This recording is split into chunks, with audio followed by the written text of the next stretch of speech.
The Elder Wand is one of the worst introductions to Harry Potter lore, but even worse, it undermines the entire setup of the previous 6 books.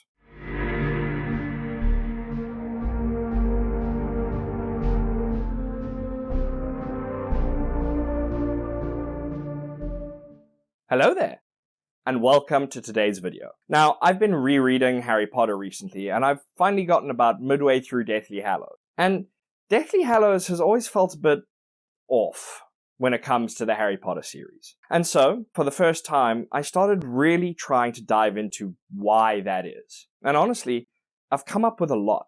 But today, I want to talk about the Elder Wand and how its introduction as the final twist of the series not only hollowed out the emotional ending, but actually broke the setup for Voldemort's downfall that J.K. Rowling had taken 6 books to cement.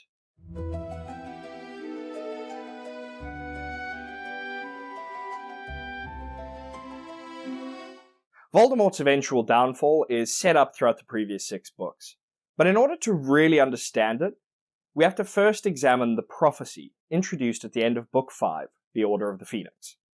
The prophecy states, "The one with the power to vanquish the Dark Lord approaches. Born to those who have thrice defied him, born as the 7th month dies. And the Dark Lord will mark him as his equal, but he will have power the Dark Lord knows not. And either must die at the hand of the other, for neither can live while the other survives. The one with the power to vanquish the Dark Lord will be born as the 7th month dies." Now this explicitly tells the audience something that we've implicitly known from the beginning. Voldemort and Harry Potter are narratively linked. Voldemort's downfall is tied very specifically to Harry, and as such, the entire story is building towards why Harry succeeds where Voldemort fails. And Dumbledore is the crucial piece in understanding this link. See, Dumbledore tells Harry in King's Cross Station, "That which Voldemort does not value, he takes no trouble to comprehend. Of house elves and children's tales, of love, loyalty, and innocence, Voldemort knows and understands nothing. Nothing. That they all have a power beyond his own, a power beyond the reach of any magic, is a truth he has never grasped." Now, Dumbledore is explicitly naming what we as the audience have implicitly understood the entire series. He's telling us that Voldemort's inability to understand love is the reason he's vulnerable. And the audience implicitly understands this because it's a pattern that's been building throughout the series. Lily's sacrifice is framed as ancient magic that Voldemort knows of but doesn't really consider to be worth anything. Harry defeats Quirrell and Voldemort because Lily's love runs through Harry's veins. Voldemort is defeated upon his rebirth because the imprints of Harry's loved ones help him to escape. Voldemort loses every major confrontation because he fundamentally misunderstands human connection. All of Dumbledore's annual end-of-year conversations with Harry can really be summed up by saying that Dumbledore is repeatedly telling Harry that his ability to love and make connections despite his hardships is something Voldemort cannot grasp, and that's why Voldemort will lose. Each book establishes and builds on the idea that Voldemort's inability to understand love is the reason he's vulnerable. And this is so important, because the story isn't framing Voldemort's weakness as magical inferiority. Rather, it frames it as emotional and philosophical blindness. Voldemort cannot understand love, sacrifice, friendship, loyalty, or grief. And because he dismisses these things, he makes catastrophic mistakes. And that's why Harry keeps surviving, and why Voldemort will eventually lose. One of the reasons Harry Potter's popularity has endured like it has is because it utilizes these universal themes of love and sacrifice, friendship and courage so expertly to reveal and challenge characters. Love conquering power is emotionally satisfying storytelling that has been slowly built up over the course of 6 books. So by the time Deathly Hallows begins, the audience has already been taught what Voldemort's fatal flaw is. As I keep saying, the series has spent 6 books telling us that Voldemort will ultimately lose because he can't comprehend the very things that make Harry strong. But then Deathly Hallows changes the rules. The final confrontation no longer hinges on Voldemort's inability to understand love. It hinges on whether he correctly understood wand ownership.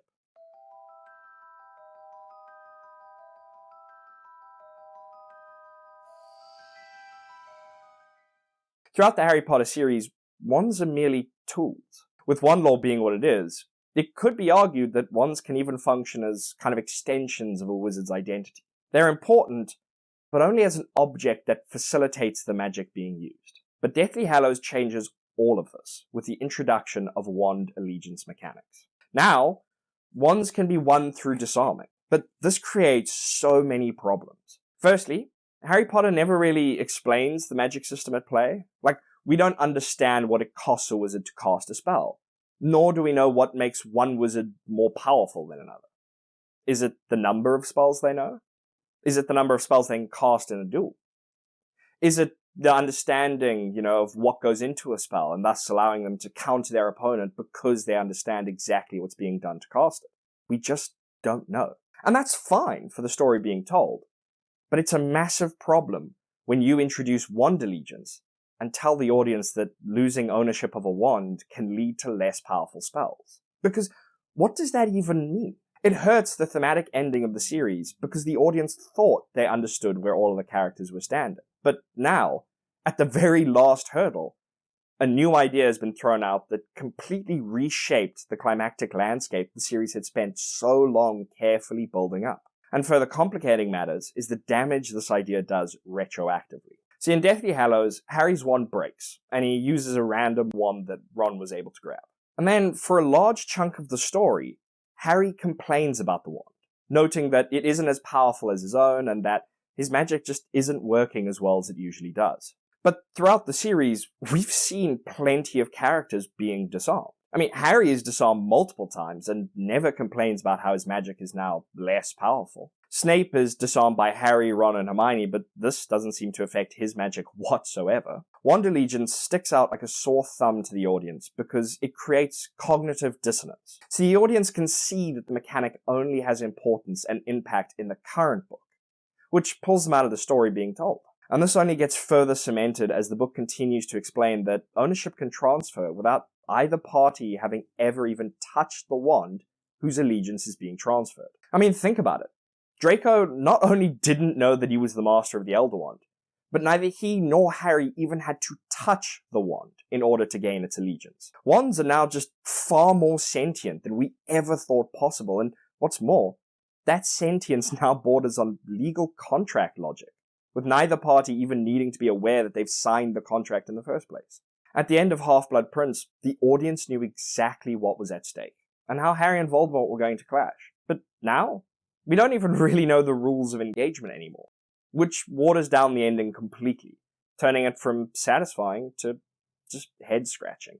While wand allegiances could have been a new facet of magic that, might have frustrated fans somewhat, but ultimately been accepted, the Elder Wand loyalty chain specifically, that the characters and audience are forced to grapple with, fundamentally damages the ending that J.K. Rowling was building towards.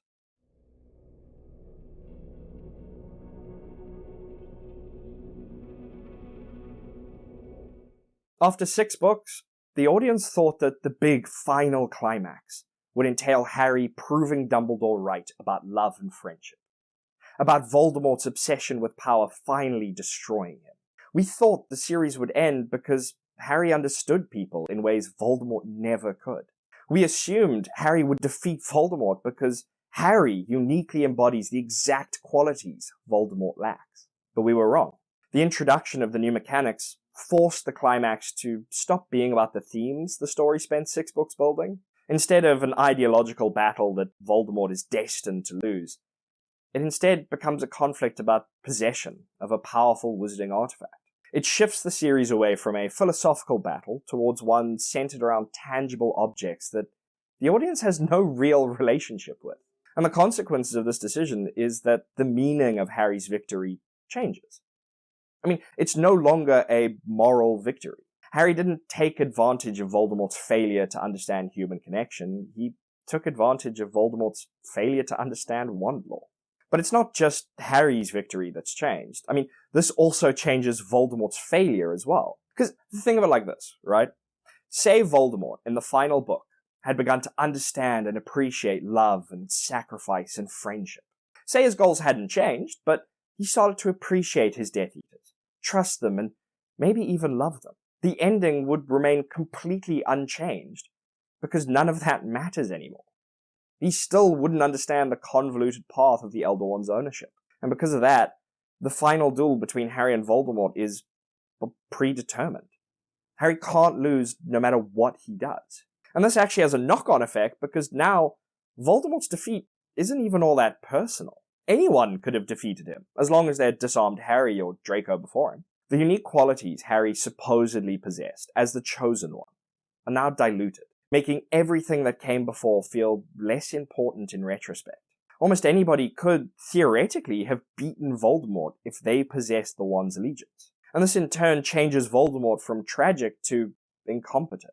Because originally, Voldemort's downfall feels mythic and inevitable, but the Wand mechanics make him feel almost administratively wrong, like he filled out the magical paperwork incorrectly. And that tonal collapse is a huge part of why the ending feels so strange. The introduction of the Elder Wand and Wand allegiance turns Voldemort's defeat from an inevitable tragedy into accidental loophole exploitation.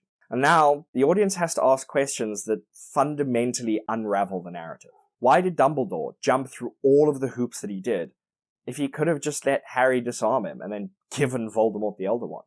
Would Voldemort really have won if Harry and company hadn't taken a detour to Malfoy Manor?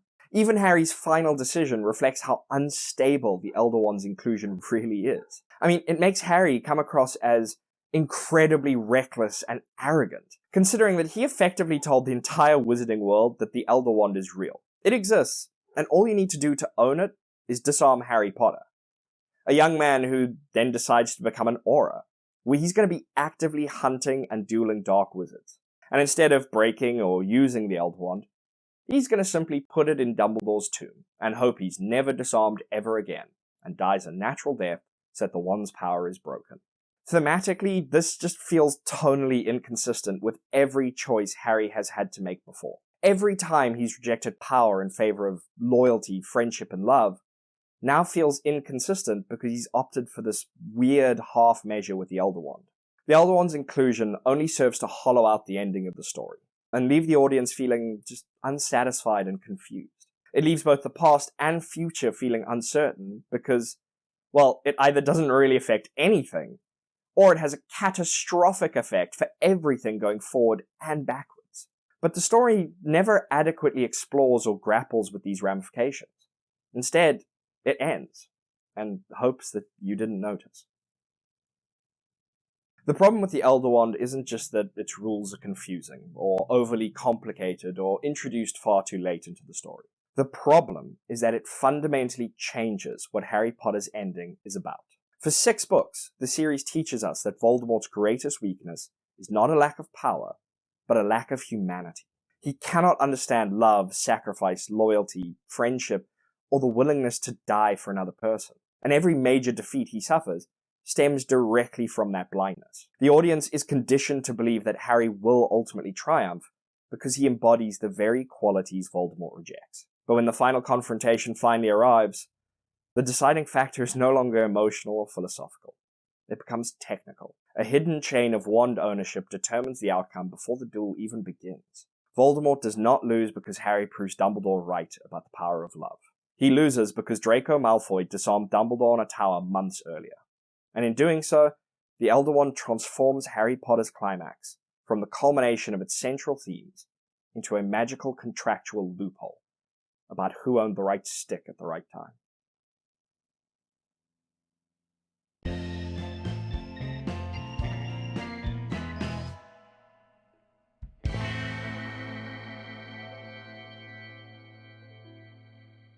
But what do you think? Do you think I've hit the nail on the head, or do you think I'm glossing over facts? What do you think of the Elder Wand's inclusion in the story right at the last chapter? Let me know in the comments down below, and thank you very much for watching.